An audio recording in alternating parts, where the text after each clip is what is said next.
Welcome to Directionally Correct, a People's podcast with Cole and Scott. Today's guest, nobody. Thanks to our sponsors, Orgnostic. Fast track the insights behind your people data using Orgnostic by connecting all your HR data in one people analytics platform. Quickly uncover the insights you need to measure the success of your people initiatives. Orgnostic is the most innovative people analytics, generative AI, data orchestration, and employee listening tool on the market. To learn more, book a demo at orgnostic.com/directionallycorrect. It was good seeing you the other day. Yeah. I was hoping we could talk about that on here. I don't really think I have anything I want to say. It is good to meet in person sometimes, you know? No, it was a bigger group than I anticipated. I thought it was just going to be like you, me, and like a couple other folks. And That was the plan, and then people started inviting their friends, and then that just kind of blew up. it was like 10, 12 people. I mean, it was pretty good. Yeah, something like that. I think everybody, this is going to sound conceited, but I think people thought we were like the it place to be. And so they wanted an invite because they felt like they were missing out if they weren't there. But I was like, you're not missing out.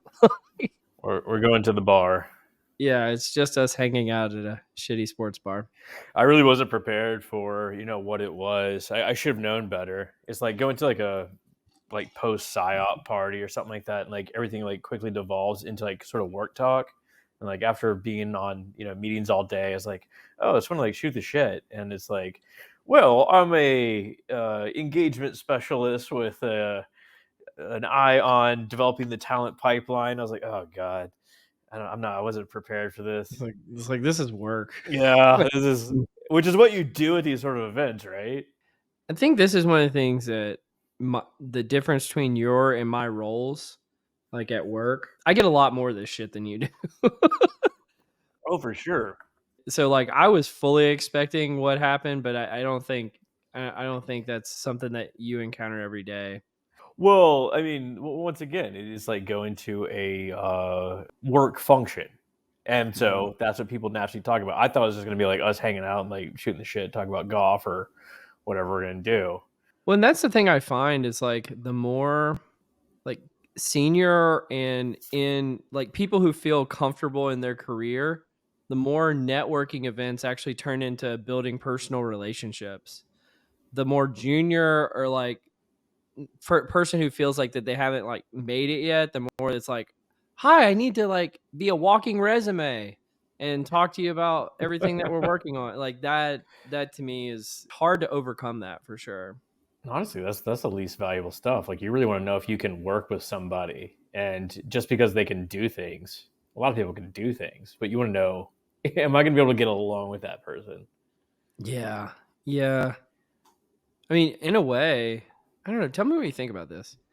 In a way, I feel like that should be a part of like every job interview. It's just like, hey, can you hang out? Like, can you be cool? And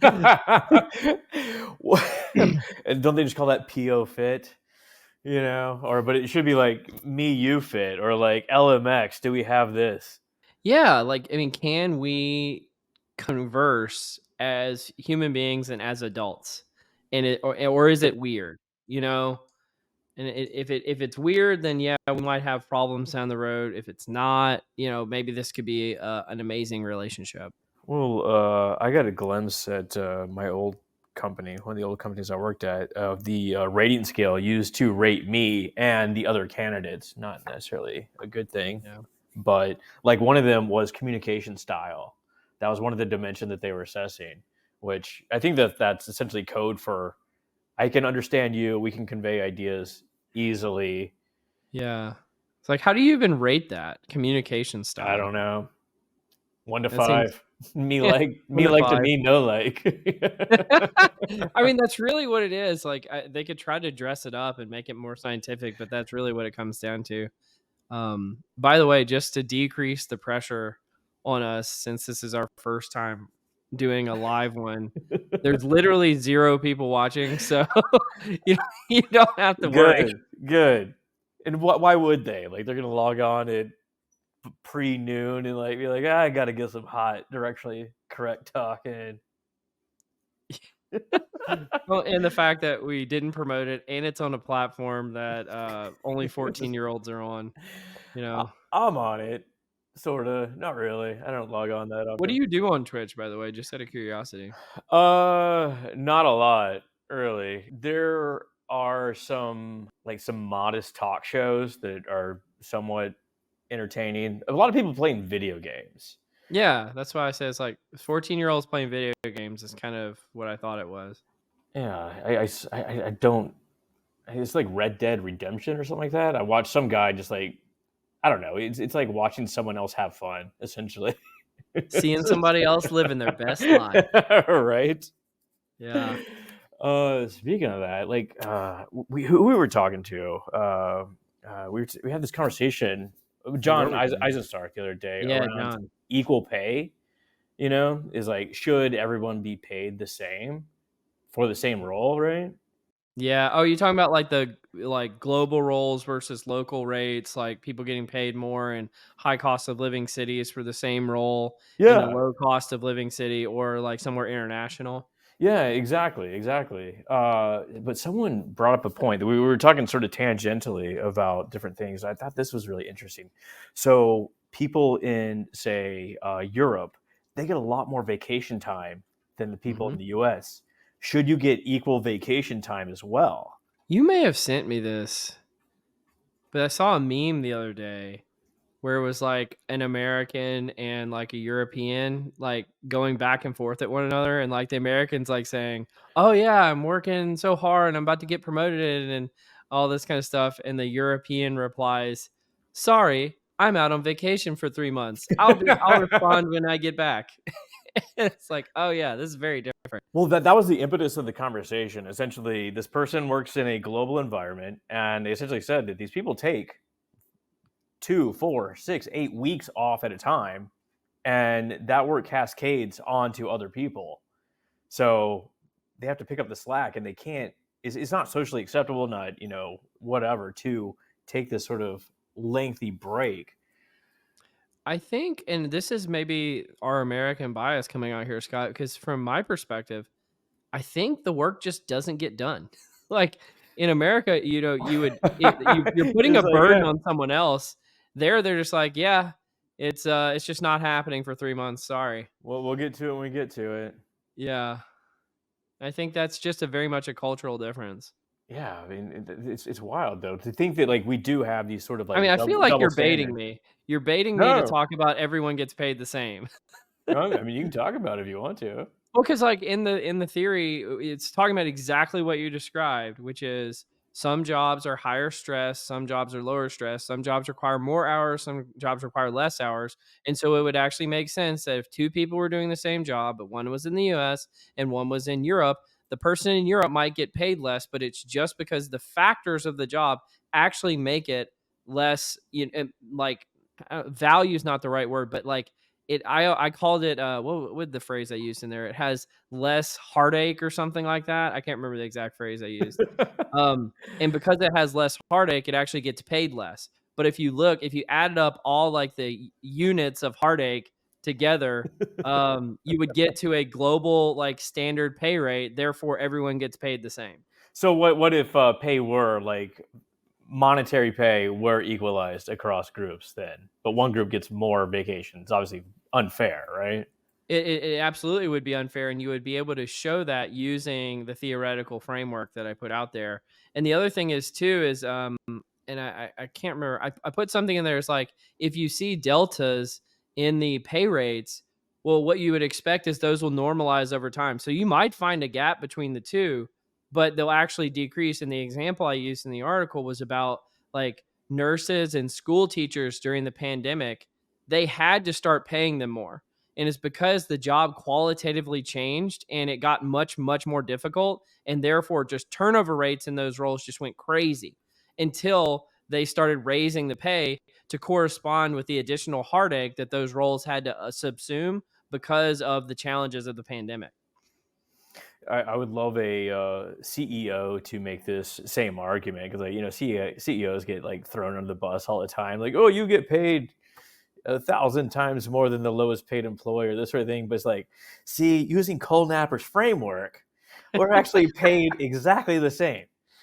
Well, and you see, but you left out a key part, this is the exception to the theory, which is it says anyone who is paid in equity, which is largely what CEOs are paying in, or ownership, is not the theory does not apply to them.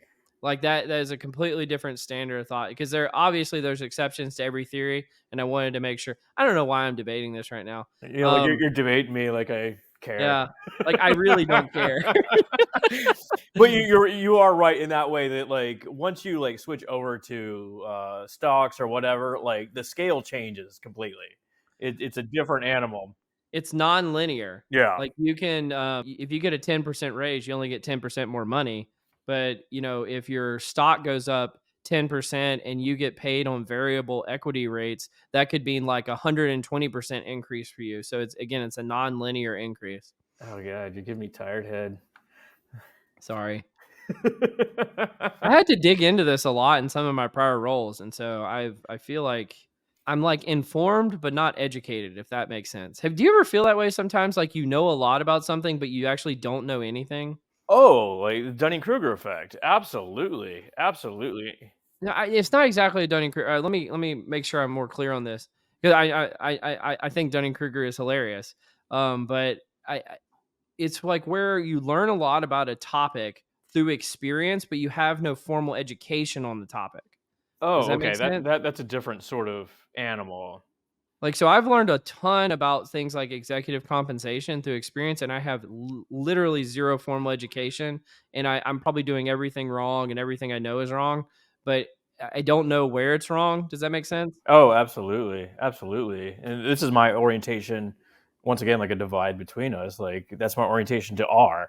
Like everything I learned is just kind of piecemeal, Stack Overflow. Just try to figure it out as you go, and then like 2 years later, you're like, oh, I've been doing this the most inefficient way possible. Here's a way to do it much easier. But I think there's beauty in both, though. Like, I feel like I think I went on a riff this a while ago about like people who are self-taught. I tend to find them very interesting and intriguing, because they have to bring like a unique perspective to things, whereas somebody who's classically taught, Yeah. sometimes they probably know things, like they're not going to make that 2-year mistake that you made, but they're going to have the basics down pat, and they're not going to stub their toe very often on things because they have the basics. Well, there's also a motivation component, right? Like, so the person that is self-taught has to go out, find things themselves, explore their environment, whatever that means, find the tidbits and nuggets that they can actually probably put to use. That's probably why someone would do that. On the other hand, if you're like in a classroom, academic setting, you're essentially being indoctrinated into a way of thinking, which limits all the possibilities, right? It's like that becomes the paradigm through which you view the topic. When it's like for better or worse, right? Like there's really good things about that indoctrination, and then Oh there's yeah. also things that detract from your ability to really know something by being indoctrinated. And I think that's why, like, I feel very torn about having a PhD sometimes, right? Because I'm very much, I appreciate everything I learned through the PhD. I enjoy having the credential on occasion, but I feel like a lot of stuff I learned outside of the PhD, but it like has the weight of the PhD behind it, and that's what gives it credence.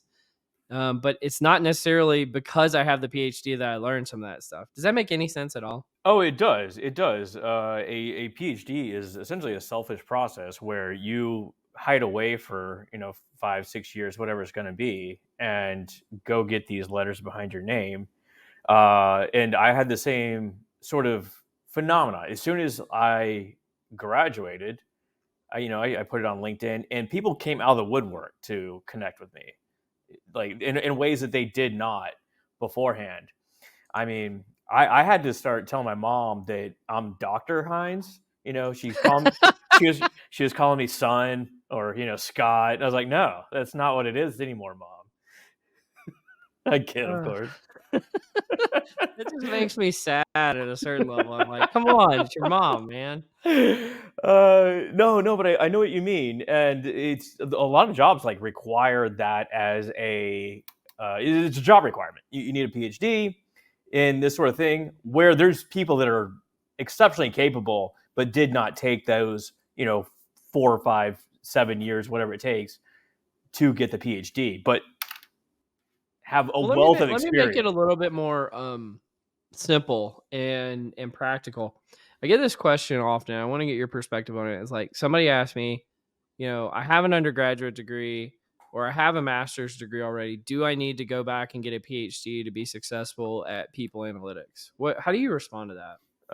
That's what I did. My N of one would say, do I have to? No, but I will say that there is things that you cannot be taught in a master's level program that you are taught in a PhD program, just because there's not enough time, there's not enough attention, there's not enough devoted sort of energy to get to those sort of things in the sort of depth that you need. Of course, it depends on what you want to do. If you want to go out and be a people leader, like lead a function, don't necessarily need in-depth research knowledge, or at least hardcore statistical knowledge. But if you do want to go deep into sort of like an analyst role, or get heavy into statistics, you should probably get some formal education, because that's going to be hard to wade through all the minutia. Yeah, I tell people if you're a sadist, you'll love a PhD program. Here, I'll give you an example. I got a master's degree, then worked in various different roles in people analytics for 4 years thereafter. I thought that I knew my shit until I started taking some more advanced like stats courses or more advanced IO courses. Like, it just opened my world up completely, which I would have never gotten that sort of exposure otherwise. Theory building. That's one of the things that you really don't get on your own, because you don't know where that information lies. That's one of the main benefits to a PhD. Not necessarily that you know it, but you know where to find it and who to ask. Yeah. I think that makes a lot of sense. You're very practical in how you respond to that. I never have a good response. What, should you get a PhD or not? One of the things I tried to avoid is like the silly jokes that we always say, like, it depends. Well, it does. It really does depend in this case. And it's like, do you want the way I would put it is like, do you want to have a really strong research foundation to what you're doing? Because if you do, a PhD is probably right for you. If you want to strictly be an applied person who goes in, is a practitioner, maybe like a program manager or something along those lines, you do not need a PhD to do that. Mm-mm. And so it really depends on like what your career ambitions are, where you find joy, and those type of things. And if you just crave learning, right? If you're one of those people that really just is intrinsically motivated to learn, a PhD can be great for that. I think that what you just said there about finding joy is paramount. This is what I tell like every new student that's coming in. I say, focus on what you are good at, what you enjoy. If you don't enjoy sitting there running statistical analyses all day, don't go that route. If you want to be a consultant and like talk to people all day and you enjoy that, you're kind of extroverted, it doesn't wear you down, go that route. But you're going to have a world of pain if you're going to have to sit like in a back room, just like kind of like pounding away on a keyboard all day. It's going to be bad news. Do you mind if I like diagnose this, how I'm feeling in real time on this? I think you should, Dr. Napper. This has nothing to do with what you were just saying. This is about being live. You know what I'm realizing is I don't feel like we're talking to each other. And I don't know if you feel it. I feel like I'm talking to an audience right now. And I hardly ever feel that way on this podcast. But the second that live button went on, I feel that way. And I don't know. I think I'm going to have to uncoach myself out of that. Well, I don't feel that way, but I do. Okay, that's good. I do notice that you change a little bit, and maybe I do too, when we hit record, just Yeah, slightly. I think it's almost impossible not to. Yeah, because now you're on record, right? Yeah, well, not just that. It's like, I mean, it's like being insecure, right? Like you want to sound good. Existential crisis about to brew up here. No, it's like you just want to like. I don't want to be an idiot. I know we are idiots, but like I want to be.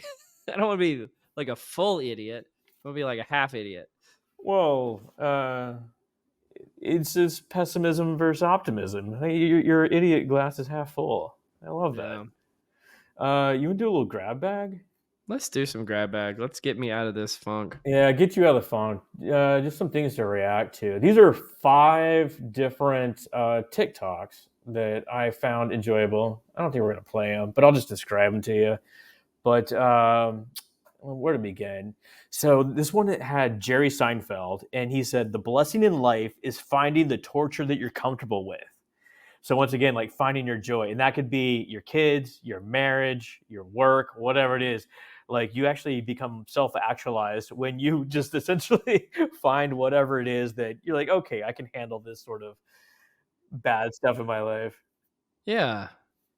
I actually get behind like this is something I don't think I've like put into words before, but it's like this is gonna sound really cheesy. I don't care. Like when you're falling in love with someone, I find that it's like the little things about them that like irk you in the beginning that are actually the things that kind of make you stick in the long term because it's like it's what makes you unique and a human and it's like cool. I don't know how to describe it. Interesting, interesting. So I think it would be the opposite way. It's like in the beginning, those little things are like they're cute, but over time, you're like, oh god, like you always do X. You always put your glass on the table. You never pick it up. I think you'd miss it. Yeah, I think that's kind of what I'm saying is like over a long period of time, the fact that it's like, oh, that's good old Scott again, puts his glass on the table in the wrong way. And you just learn to love it, you know? I don't know. Do you have any fights with the wife? Like, what any idiosyncrasies that either you do or she does that like y'all get on each other about? I mean, we're working on me pretty often. What's on your docket that you need to take care of? I don't know. This is gonna sound silly, but um, I'm like oversharing today for some reason. In my office, you can actually see it right here. I use old Kleenex boxes as a trash can. I don't have a trash can in here. And she was trying to convince me to put a real trash can, and it was really frustrating me. And I was like, I like my Kleenex boxes. And of course, like this is typical Cole being Cole, just being hard headed over something that doesn't matter at all. No, I'm with you on that though. That takes up space. Like you got your Kleenex box. What you do, right? See, I feel like I'm gonna start defending my Kleenex box like I was defending everyone gets paid the same. Uh, Every so often, someone will just like make an executive decision for me, and it's probably for the best. Like, so I never had a trash can in the bathroom until a girl essentially bought me one, this sort of thing. Or when I was at Allstate, I had a styrofoam cup from Burger House in Highland Park, and this thing was probably a year and a half old by the time the cleaning crew probably threw it away. And it had like shit all over it. I used it every day, grab water, and it had like, nasty stuff on the inside, but I didn't care. And eventually just someone just threw it away. yeah, this is I jive with that notion a lot. When I used to live by myself, I would Oh, use one plate and one fork and one glass, and I'd just rinse them for it's like just weeks at a time. it's just practical, man. I never had any dishes, and that kind of stuff just drove my wife nuts when we first started, like Oh living yeah. together. I mean, guys, bachelors, I mean, they can accept a lot. I'm talking about like eating food with a toothpick on a napkin. Like that's your serving tray right there. I mean, let's just say it. We're using our hands. Well, it's Christakis and Fowler in their book Connected. They talk about marriage benefits. The life expectancy of both men and women go up when they get married, right? We've heard this before, but it's for different reasons. When a man gets married, the wife essentially forces him into a lifestyle that you stop riding motorcycles. You start eating healthy meals. You give up a lot of these sort of like bad behaviors that increase your longevity. Women essentially get financial stability, all right? They get extra money, extra income, this sort of thing, and that raises their life expectancy as well. But when your spouse dies, say a husband loses his wife, becomes a widower, all those benefits go away immediately, and the husband will die shortly thereafter. For a wife, if they lose their husband, all those benefits are still there. All that financial security is still there, and they can prosper a little bit while longer. It's really fascinating to read. I can't remember what Yeah, chapter it is. that is very fascinating. Yeah. I don't think I've ever heard that before either. There's also like social elements as well. Like as soon as the wife dies, women tend to be the social enablers, or the social Mhm. hubs. So all of a sudden, men do not have a support system around them, and go back to that eating food off napkins and using one plate that's dirty and all this sort of crap. Whereas women, they will have like a social support network around them. Yeah, when you're doing that in the moment, it doesn't seem depressing. It seems depressing after the fact, though. You can rationalize it. You're like, Yeah, yeah. I'm minimizing my, impact on the environment by just using the same napkin over and over again. Why people want to get rid of my tissue box trash can. Exactly, exactly. You see, you made the point for me. There you go. Let's get your wife in here. Get the defending argument. Let's not. How about this? It's kind of an interesting theory. So we've all been in these sort of like company events, right? And they're like, this year we're going to focus on, building our talent pipeline. We're going to focus on the culture of the company. This lady says create micro goals that align with these stated strategies, and these become the indicators to evaluate employee performance. And then you can deliver on these goals that are aligned to your smaller subgroups strategies. That's like an interesting tactic. I don't know if I have anything to say about that. I'm sorry. Does that make sense? It makes sense. I just, Well, once again, like if you're doing this, you're obviously proactive, yeah. so you're probably already doing a lot of things right. But it's a way to align your performance more directly with what the company needs. Which I mean, I think we kind of talked about this with Daniel recently, right? Um, about the performance side of things, and I find that a lot of the performance-based literature just doesn't make practical sense. how so? It's just like to align on so many things at such a granular level. I mean, you could spend all day long every day just aligning everything, and then no work would ever actually get done, right? Well, yeah, I mean, like, I guess the first goal is define performance. Yeah. This at least gives some sort of target to aim for. Is like, okay, here's the company's stated goals. Let's align to those. Well, it's not that's kind of what triggered me to have that thought is I think that part makes complete sense. It's have you ever been through like a goals cascading exercise?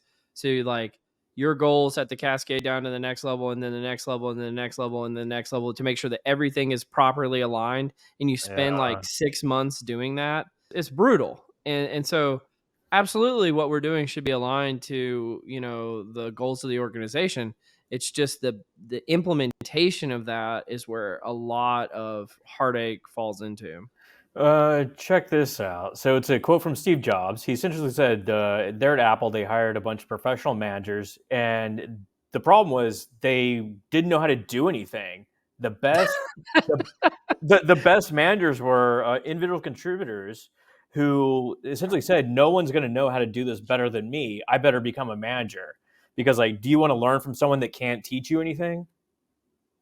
Oh yeah, we're wading into some stuff today because there's like a yes and there, which Mm-hmm. is the best managers absolutely abide by that. It's just many individual contributor managers that are subject matter experts can't make the transition to management Yeah. because in theory what should happen is you have one really strong performing person and now they manage 5 people and they create 5 more really strong performing people because they're able to kind of spread their knowledge around and their expertise, when in reality oftentimes what happens is that person becomes like still a really strong performer and then 5 people have no clue what they're doing because they're getting no direction and no management, and so it can be quite painful. Is definitely a different skill set, right? Like just because you can do something technical and know how to do it doesn't mean that you can now coach other people, or especially in like a technical environment where you get like a different sort of personality set of folks that perhaps are not as social as you'd want them to be a leader. Yeah. Anything else on that? I had something. Do you want me to grab bag it for a second? Yeah, grab bag it. Did you see this thing that? Do you know who Polynode is? Yeah, based out of Australia. Yeah, they did this analysis of like the people analytics community using ONA, and I thought it was fascinating. Did you see this when it came out? No, I have not seen this. I talk to the owner every so often. Yeah, me too. What I thought was really interesting, and it's kind of bugging me, honestly. If you cut out like all the vendors and like the general HR influencers, and you just focus on people analytics teams, like people who are doing this in organizations, Mm-hmm. they put some bubbles on here. Like you see like the Meta team, the Google team, LinkedIn, Microsoft, and I was surprised to see there wasn't an Amazon bubble, but that's kind of another story for another day. But what I couldn't help but notice is, man, our field is incredibly concentrated in the Bay Area, right? Like if you cut out all the influencers, I think over half of the people that do what we do are just in the Bay Area. And that, like, I think, 10 years ago that would have made a lot of sense, but I was like, "Oh my gosh." Like, is really half of our field just at a few select companies? Like, is it 5 companies in our in our field that like have like over half of the intellectual horsepower of our field? I mean, maybe that's the case. I don't know. I mean, that could be like. First off, that's a beautiful O&A plot. I mean, just absolutely gorgeous, right? You're I admiring it. Oh, absolutely. I love a good plot. But there it does behoove companies to settle in co-located areas so they can borrow talent from one another. Whether that's just a natural happenstance that IOs tend to go over to the Bay Area or not, I would have guessed it'd be like more like DC. Well, maybe that's like 10 years ago, sort of Yeah. like governmental work. But When I think I don't want to get too much into their methodology, but they chose a few like initial nodes of people to choose from and linked from those, and I think that kind of biased the results to a certain extent of like who were the initial folks that they chose. But yeah, I do understand where you're coming from there. interesting. I'd love to look at that methodology a little bit more. Two more quick ones here. We'll get through this. This is more like a visual one. It may not make sense, but this person's in New York City and it's 5:30 in the morning, and they pan over to a building, and she's like, "This is a building where people rent," and like it's just totally dark. And she's like, pans over to the right. This is a building where people own, and like all the lights are on. So it's probably like people are up at 5:30 in the morning. It's like a weird sort of visual of like Do I renters not turn on their lights? Is that the point? well, I guess that could be an unintended consequence, like trying to save a little money. But I think the takeaway would be like these people are up and they're about to go to work. These people are not hustling. Oh gosh, I completely this was lost on me. Sorry. I was like, they must have really different habits for turning on lights. It very well could be. It very well could be. Yeah, I get it. So you're like, yeah, well, I'll tell you this, and this is from personal experience.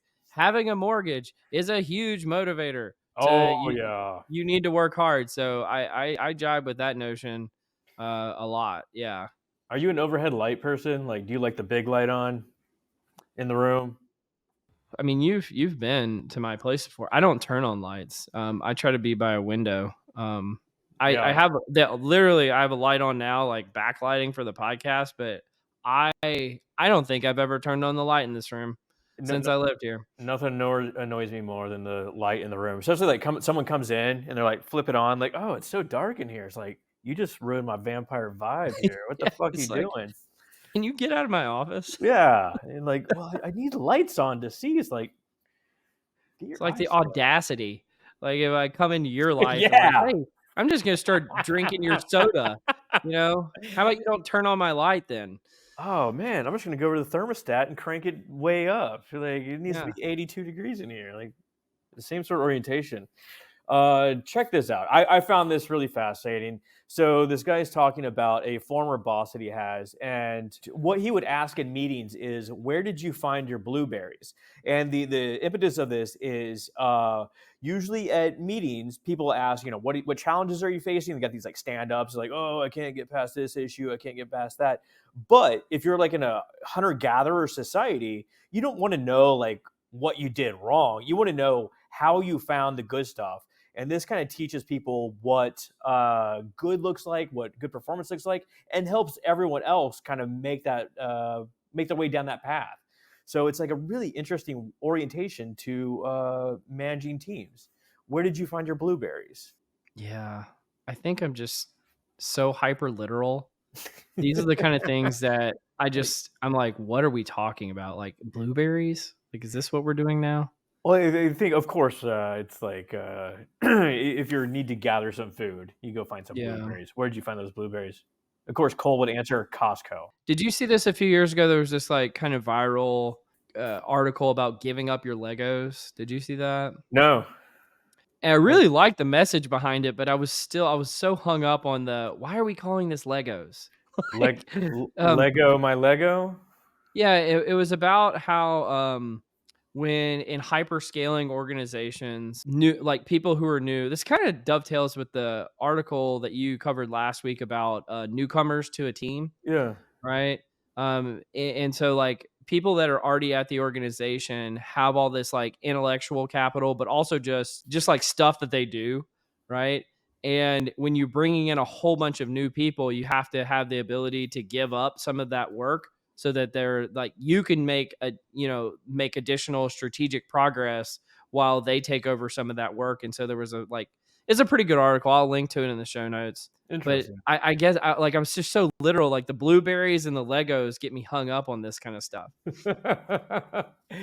You are like a very literal person. Like you don't enjoy abstract that much, right? You I don't can do abstract. ambiguity. Ambiguity, I do not like. You You are do not correct. enjoy that. I live in it. I love it. Why we Well, need you, Scott. You're here for that. I'm here for that. Get me on that wall. Hey, you wanted to a little confusion matrix? Yes. Yes, let's do it. The Confusion Matrix. Okay, so I was recently in Europe, walking around by myself, had no cell phone plan, so I had plenty of time to think. And I got to thinking about people coming back to the office, and there's a hoopla about it. Some people are like, "Oh, why would I do that?" And I started thinking, like, what are some like random perks if money were no object Mm-hmm. that companies could employ to get people back to the office, right?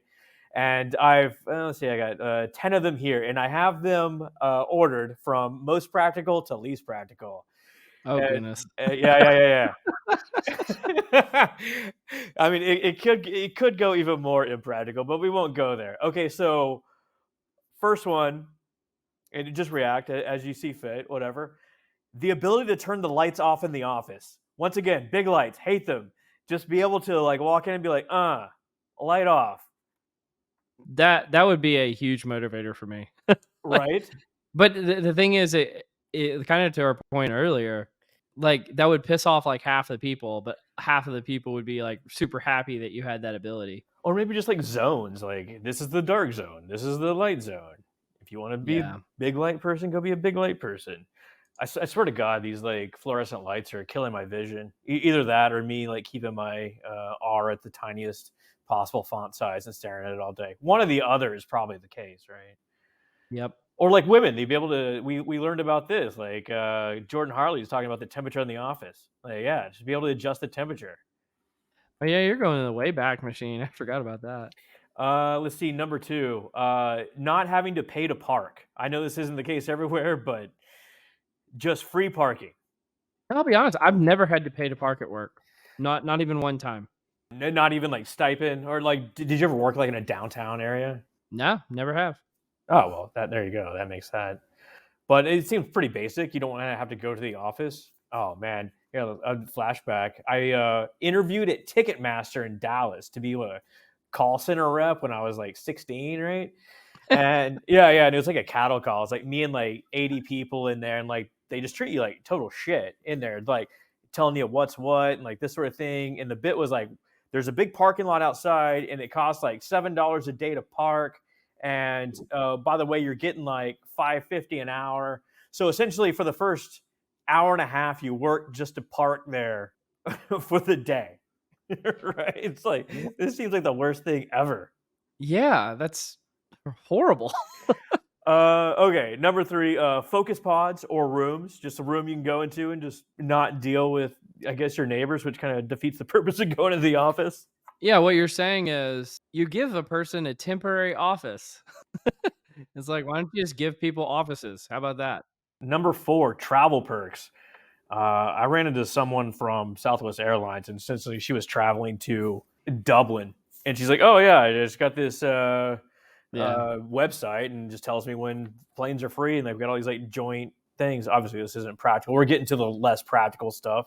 Clearly, 5, free food, lunch, breakfast, whatever it is, just kind of food in the office.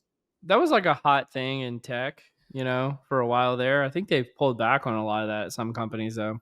I mean, it gets expensive. I get it, man. I went to the Google office in Austin, and oh my god, these people live the dream. Like, just walk into the cafeteria, and there's like steaks and salmon, and you just kind of pick up whatever you want, like gourmet meals. Like, I get it. Okay, here you go. A theater room, just like like a theater.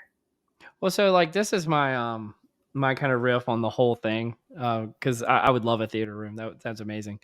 But it's like your perks are like things that like take you away from doing work.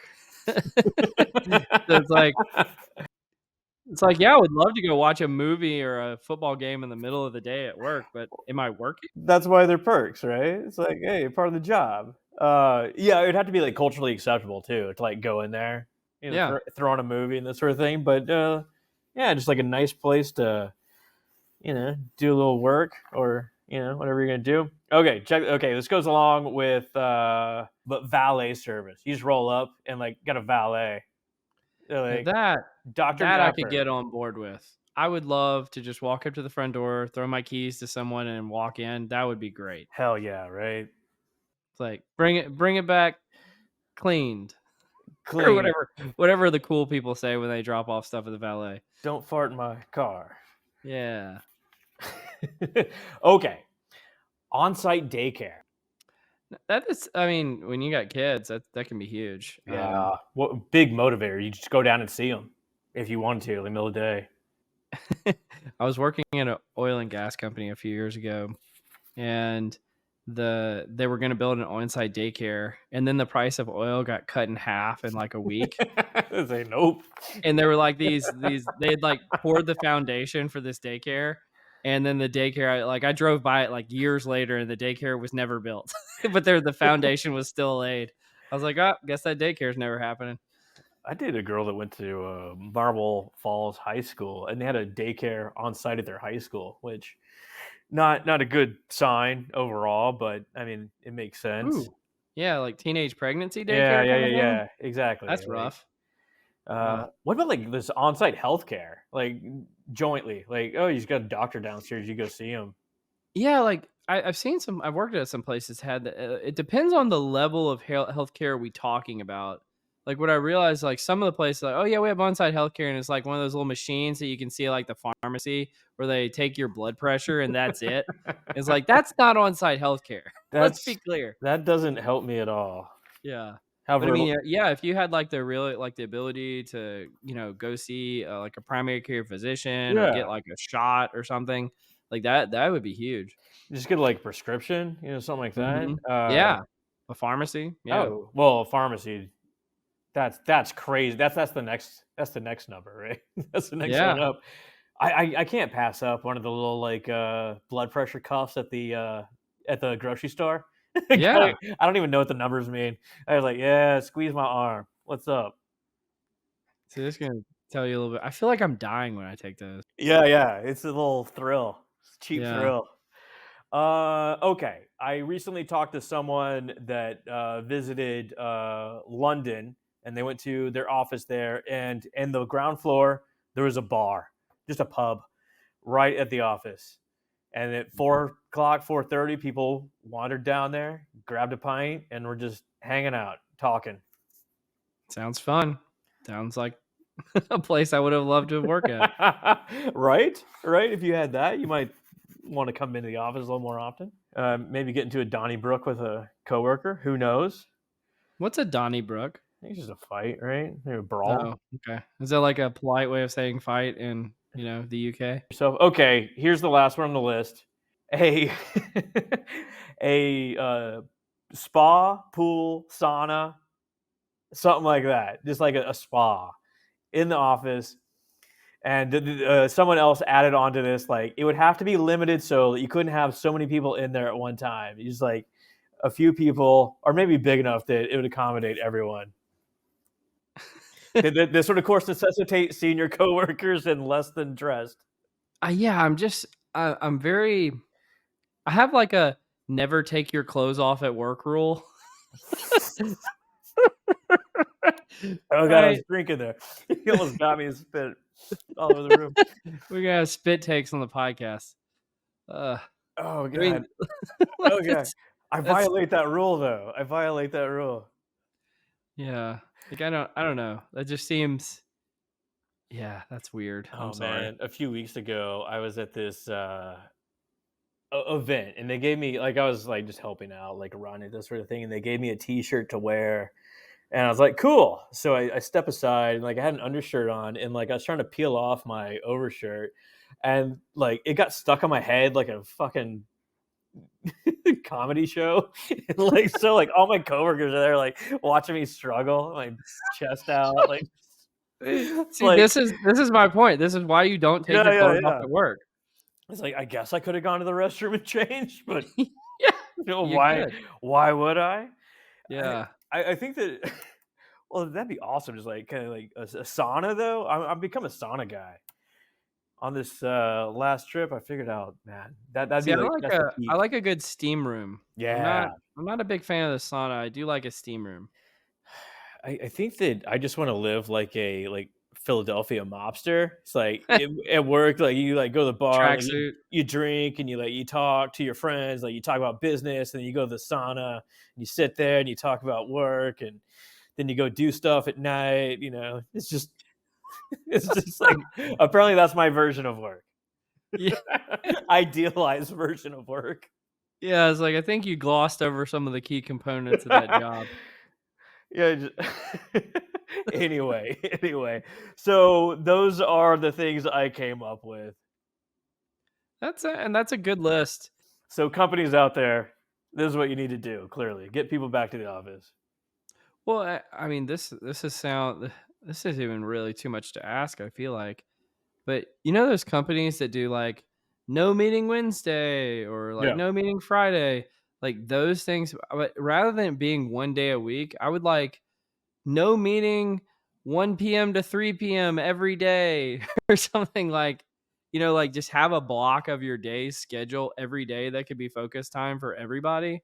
I don't know. That just seems like something that I would really thrive in that environment. That seems like totally practical. Cost the company nothing.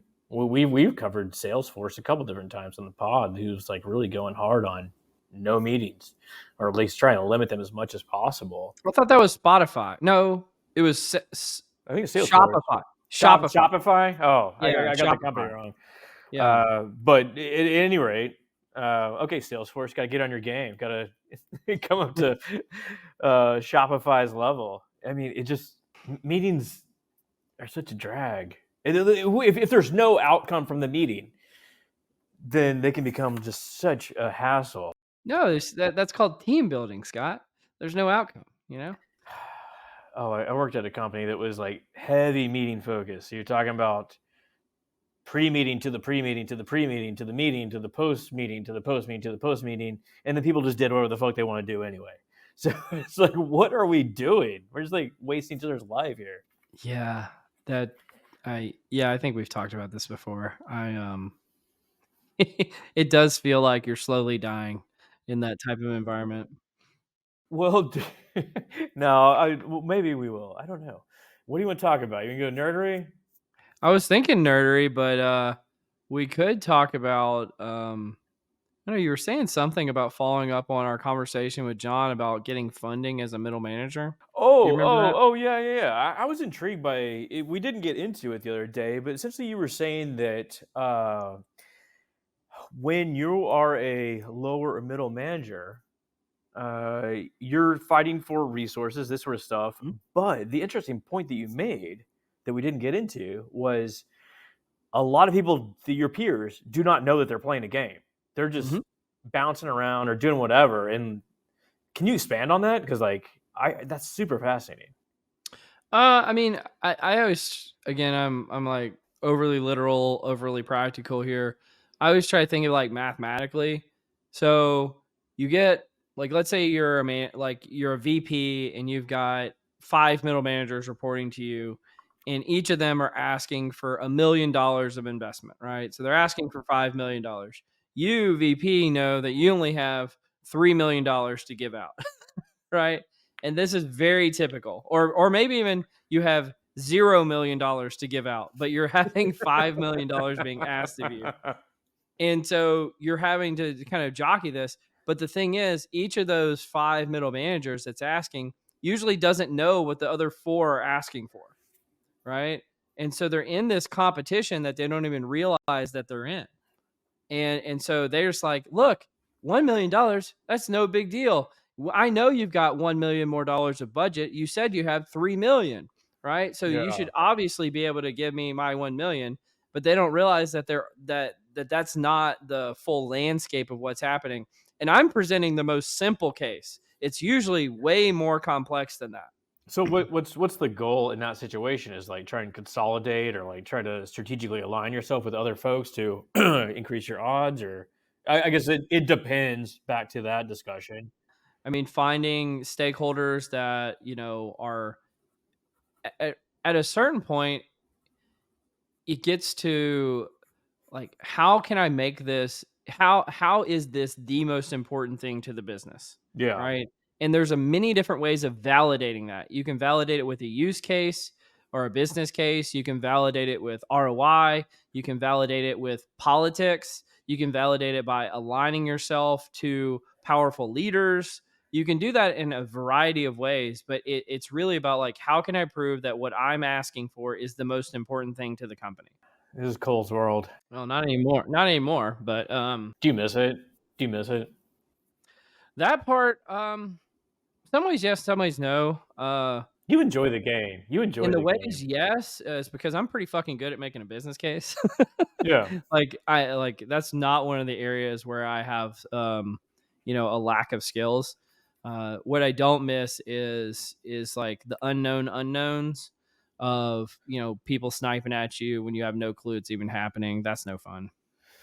Well, teach a man to fish. Like, are there some basics to making a business case? Yeah, find I mean nobody really teaches you this in a PhD program either. Exactly. Exactly. And I could probably do a better. I should probably write an article about this, to be honest. But if I had to boil it down to like its very simplest components, find something that matters to the company, show the relationship between what you want to do and it fixing the problem for the company, and then have the loop, close the loop of showing after you did it that you proved that it worked, Hmm. right?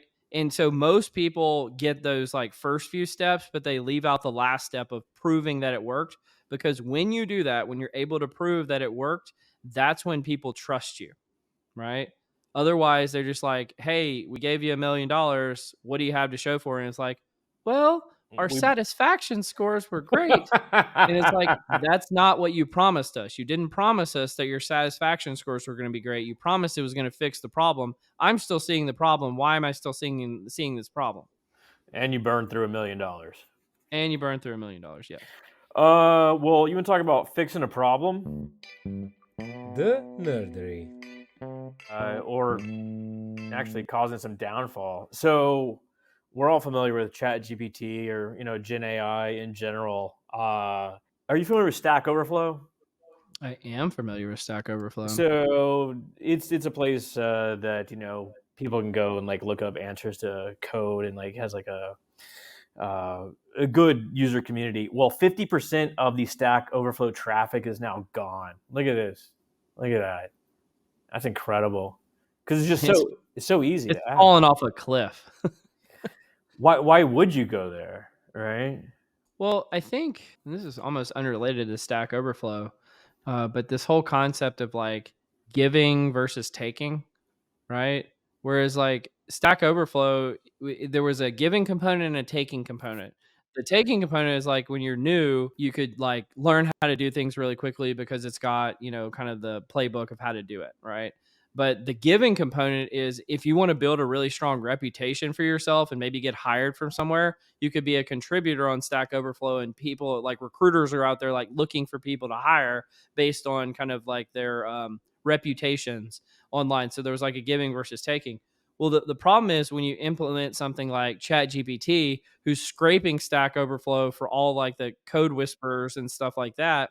Now the giving component, the incentive to want to give back has been diminished because it's essentially been monopolized by this tool.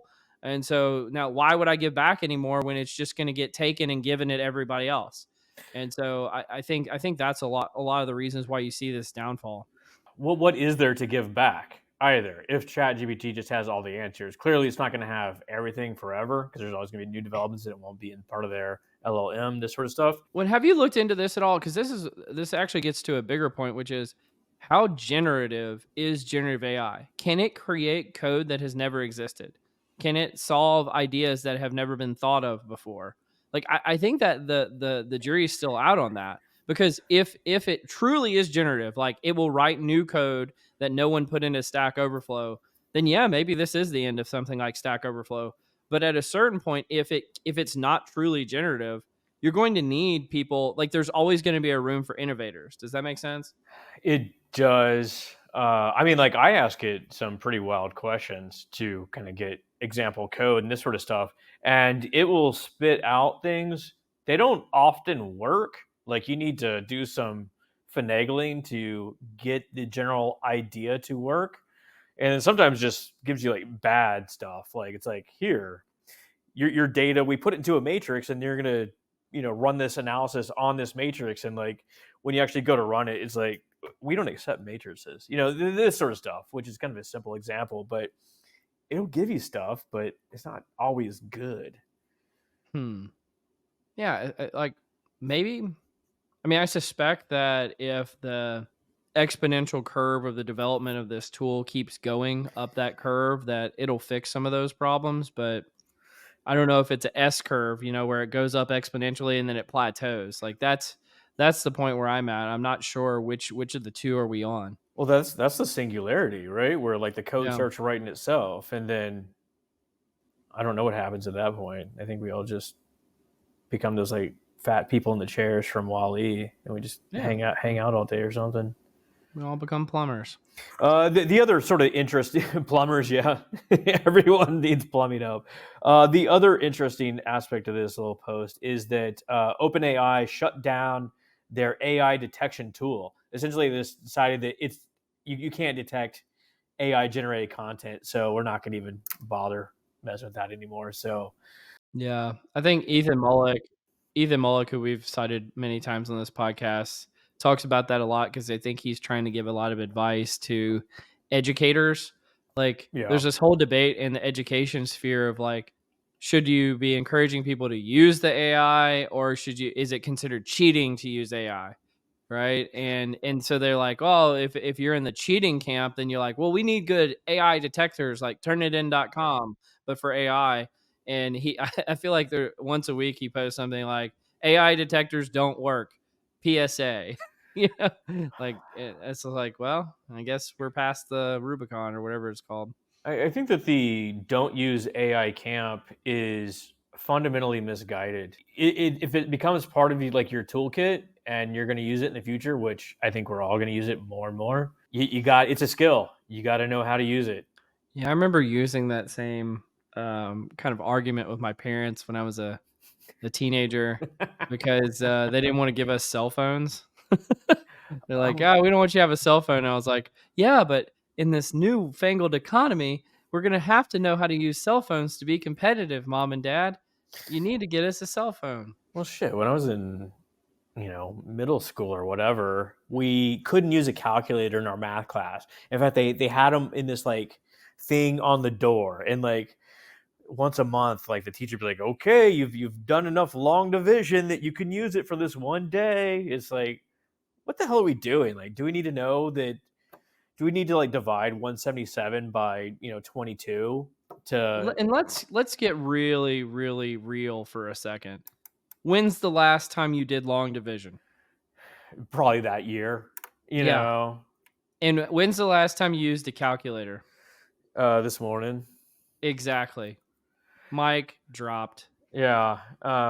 You do need to know the basics of what's going on. Just like you need to know the basics of what an ANOVA is doing, just like you need to know the basics of what bringing it back to like IO sort of learning. Yeah. You need to know what's actually going on in the analysis, but pounding it into kids that to do these sort of tasks just doesn't make sense. I'm trying to like figure out if I'm like contradicting myself on this chat GPT thing. I'm not sure. No, you were saying, hey, we should be teaching kids to use ChatGPT, and in the metaphor, ChatGPT is a calculator. You need to be able to like structure a sentence and understand what's going on. Maybe that's the thing. You need to be able to critically reason what is going on, Yeah. the arguments that are made, all this sort of stuff. Yeah, that's been my point since the very beginning. I mean, we probably talked about this a week after ChatGPT came out. It's like, okay, what this brings to a premium is critical thinking. Yeah, right? absolutely. Critical and analytical thinking will always matter. Now, here's the rub. Those are actually really, really difficult to teach people, right?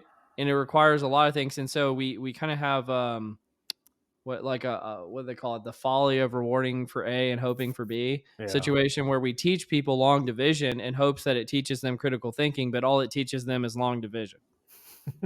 or how to sneak a calculator into class. Yeah. Exactly. And so that is really the rub as far as I'm concerned. And I've been noodling on this idea. I kind of got an article in the works about why history is important, right? Because you wouldn't think like from an analytical person, like why would I recommend reading history to get better at people analytics? And I think it's because analyzing complex situations teaches you things like critical thinking. Right. And you can see that a lot by analyzing complex things that happened in the past. We're on a flat disc spinning, as they said in, what was that show based in Louisiana? Matthew McConaughey, Woody Harrelson. You talking about True Detective? True Detective, yeah, where he's like, we're on a flat disc, we're all just going around. I feel like that's a very obscure reference that both of us happen to know. But yes, if you analyze what happened in the past, there's probably an analogous thing that's going on now. Hubbard, I bring him up like every 3 episodes. I apologize for that. I could set my watch by it. Yeah, why not? I just love it. I just love it. He has like a lot of great points, and he essentially says that if you're faced with some sort of analytic challenge, the best thing to do is like go look in other fields and how they're handling it, because they probably already did it, they probably already faced it, and they probably did it better than you're going to do it anyway. So that's a note for exploring your environment and understanding other aspects of what's going on. Well, I think it actually goes back to the point about having a PhD earlier. You get into really, really deep but narrow expertise, and that's why I kind of like the self-taught people, because again, essentially what you're doing is you're learning from other disciplines, right? And you're bringing that in, and you don't want to be just in this walled-off garden of your little specific area of domain. You want to know additional things. Do you want to move on? Yeah. Do you want to do the table of deaths? I wasn't sure if we were actually going to bring this up. Yeah, bring it up. This is a fascinating table. It's what is it? It is deaths per billion journeys, hours, and kilometers traveled. Like, so we got bus, rail, van, private car, on foot, all sorts of stuff, all the way to space shuttle. And so if I'm reading this correctly, motorcycle is the deadliest kind of per capita. It doesn't have the statistics for paragliding and skydiving. I imagine those aren't very good. And then walking on foot. there's no kilometers traveled for skydiving. I guess you go straight down, right? Yeah. I mean, And I guess you could do paragliding, I it. guess there's no distance, but it is hours.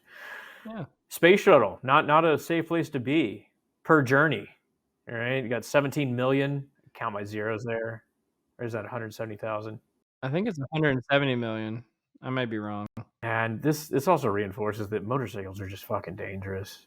Man, look at that. Well, walking on foot appears to be pretty dangerous too. What is this? 54 deaths per billion kilometers walked. Yeah, I'm not sure I get it, but it does seem like a lot of deaths. Man, when I was at Louisiana Tech, I walked to school every day, and I'd see people just staring at their crotch in their car, essentially texting. It's like, Mm-hmm. oh god, they're gonna kill me one day. I'm just gonna walk across the street, and they're gonna get me. Yeah, I'm the dangerous one because I listen to my headphones a lot when I walk, and it does make you not have as close paying attention to your surroundings as you probably should. That's super dangerous. Wear your headphones while you're walking, Yeah. especially as much jaywalking as I do. I go early in the morning, so there's not that many people out. It's probably even more dangerous. And because it's so freaking hot. God, it's hot. Come to Seattle, brother. I did. I came. Did you enjoy it? I was super worried that it was going to fall into the ocean while I was there. I know I've told you this before, but I read this New Yorker article in I think 2012 where it says Seattle, there's this major fault line that says Seattle is going to fall into the ocean because it happened 200 years ago and it happens every 200 years. And I'm like, I don't know. I was like, I have such bad luck. It's going to happen when I'm here. Yeah, I mean, supposedly pretty decent earthquake took place maybe 15 years ago, knocked some bricks off buildings. I've never experienced anything. My building does come with earthquake insurance. Yeah, if you're alive to get the check. Just find me my little concrete sandwich. Well, not to mention you've got Mount St. Helens, and then Mount Rainier is apparently a volcano. I mean, it's like a death trap. You know? Have you heard about the super volcano in Yellowstone? Apparently, I have. That thing's gonna kill us all eventually. The thing I wonder is, how do you know when a super volcano is about to erupt? I imagine there's gonna be some geological activity that they could register. Yeah, you would think it would bubble up or something. There's got to be some indicators that okay, this civilization ending event is likely to happen soon. Totes. Yeah. Anyway, you want to talk about the last nerdery topic? Well, indicators is how can we apply this to people analytics, right? We're looking for early indicators of all of our impending death or the economy being better. Exactly. And so I saw this article from CNBC about 6 things to know about the job market right now, and an economist says it's near perfect. And so they go through a few of these. I'll just kind of hit on them, and they show data, which I like. So job growth is slowing, and it shows the change in jobs, which is a point I want to come back to in a minute, where it shows the biggest addition is healthcare, leisure, hospitality, and a little bit of construction. And professional services is the fourth most. Unemployment is up, but not for bad reasons. The U.S. Labor force participation rate is up. The Great Resignation is over, which I know you and I talked about quite a few times. Job openings rapidly approaching normal. I don't know what normal is, but it says they're approaching normal. Wage growth is slowing, but outpaces cost of living. Job seekers need to be on their best game. I just would not have come up with the title of this article that said near perfect. And I think we talked about this with Jay Denton a while back.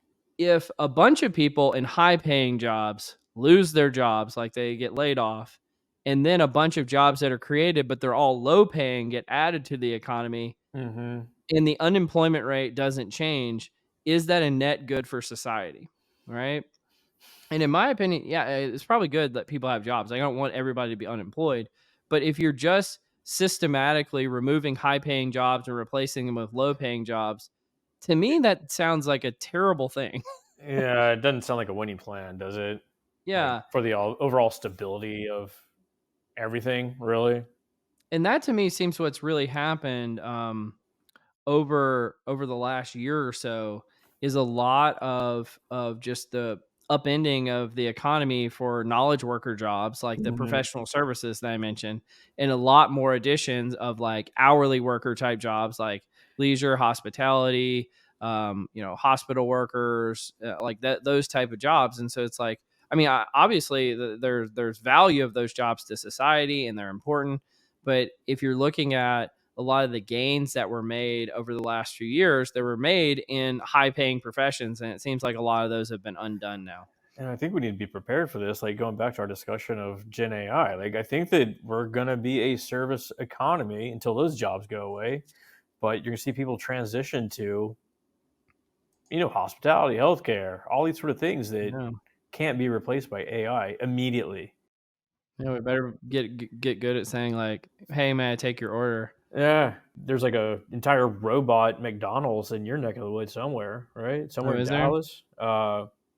But these sort of things like give me tired head. Like there's so many factors that go into the economy, and like people that are no longer looking for a job have no plans to be part of the workforce. Like they get in their own special category, and they're no longer counted towards the thing. And it gets Yeah, like, that is like such a big asterisk for like the labor oh force. yeah, It's like, yeah, unemployment rate is really only people who are actively looking for jobs. And so if you're not actively looking for a job, you're not considered unemployed. And I'm like, that doesn't make any sense. I'm it, sorry.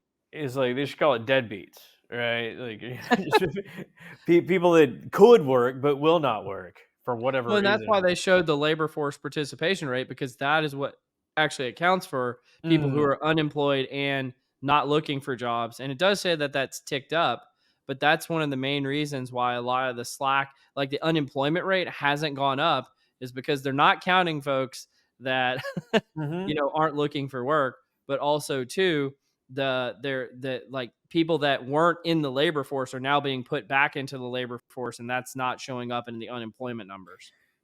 And the stuff gets like super political, super quick, and it's so hard to tease out. This is like where I think people have problem with like bending numbers, right? And Yeah. feel like And you're I lying to them. I kind of don't care about the politics of it. All I care about is like, especially like, let's talk about like people analytics folks. I've known so many folks that got laid off over the last year, like so Right. many. Unfortunate. And that didn't happen 3 years ago. That didn't happen 5 years ago. And I mean, I think we even had a whole episode like about a while back about like what's going on in people analytics, cuz like we had like 4 guests in a row that had all gotten like laid off. And so like I don't care about the politics of it, but if these macroeconomic circumstances are affecting our field, yeah, I'm going to be ticked off about it, And Hmm. that's not good. I'm perseverating also on this idea of you need to be really good at your you can be on your game to get a job, right? It's still a competitive Yeah. landscape. I love how they buried that at the end of the article. It's like, Yeah. yeah, you need to be on your game to get a job.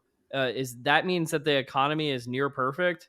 Because like another way of putting that means is like you have to be, like there was a famous economist, Tyler Cowen, who wrote this book a few years ago called "Average is Over," meaning Hmm. like you have to be world class to get a job nowadays at anything. And so, and that may be great if you're world class, but what about the average or the median individual?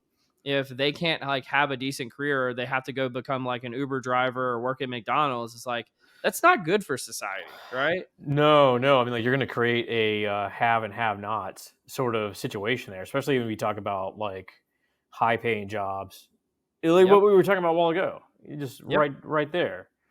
I think that there's like also some basics that like will never go away as far as this. Like, be good at your job, work hard, and treat people well. Right. Yeah. If you can do those three things, like I guess we're kind of coming full circle back to can you communicate well with your boss? Like, Yeah. Can you if be cool in a job interview if you can had to you hang be out for a little cool? bit? Oh my god, there's nothing worse than working with someone that's good but an asshole. Yeah. Like oh god, I just want to get away from you. I'd rather work with someone that's really cool and easy to work with. Well, I think that's like this is a false dichotomy, obviously, but it's like, smart asshole versus, person who can't do the job but is nice. Like, which do you choose? Mm-hmm. I don't know. As a smart asshole myself, As a I'm smart inclined asshole, to. you don't want someone that can that will destroy the team around you. I think that's Yeah. that's the thing. You don't want people who leave bodies in their wake. Yeah, All right. absolutely. Well, I think we've officially hit the end of all the stuff that we wanted to talk about. So, and we have one viewer, so that's cool. Thanks for hanging around, lone viewer out there on Twitch. I Thanks. hope your video games are treating you well. Thanks, Mom. Yeah, thanks, Mom. Any final words, Scott? Nah, I think we're good. Cool. Well, you've been listening to Directionally Correct, a People Linux podcast with Cole and Scott and nobody. As always, all opinions are our own and do not reflect those of any other organization. You've been listening to Directionally Correct, a People Linux podcast with Cole and Scott.